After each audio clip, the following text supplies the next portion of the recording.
Alright, now that we got our column labels and row labels all set up, it's time to start putting numeric data into this expense report.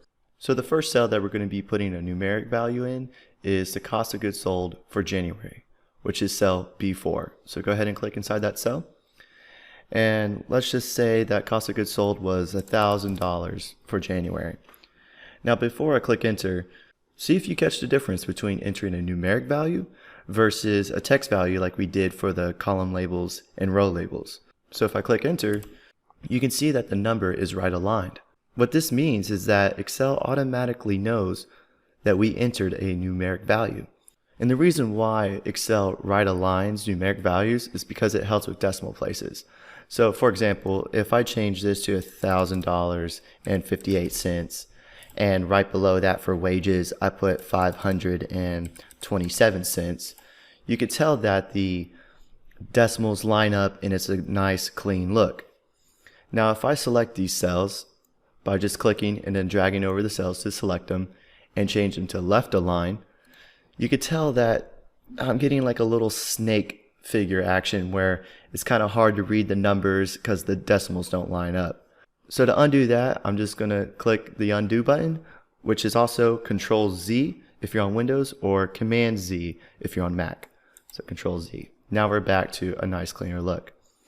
Now I'm going to change these figures back to non-decimal figures. So $1,000 for cost of goods sold in January, and I'll put $500 for wages for January. Rent was $750, supplies $125, and utilities was $80.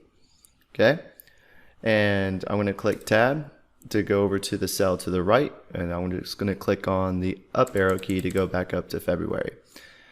Now let's say cost of goods sold in February was $850, wages stayed the same, $500, rent stayed the same, $750, supplies, let's say $100 of supplies, and utilities went up by $40, so $120.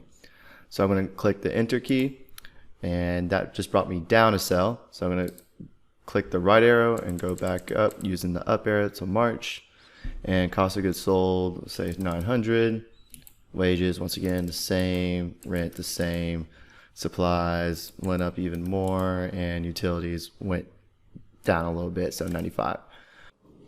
Okay, well, I think we're at a good stopping point for this video since we got all of our numeric values entered in for all of our expenses and for each month. I just wanted to point out the difference between entering numeric values versus text values, because down the road when we actually start using these values inside of our formulas, it's important that they are formatted correctly. Because if we try to sum a text value with a numeric value, we're going to get an error, which we'll learn a little bit later in the course. But for now, I think we're all set, and in the next video we'll discuss how to format these values correctly to give us a little bit more information about what these values actually mean.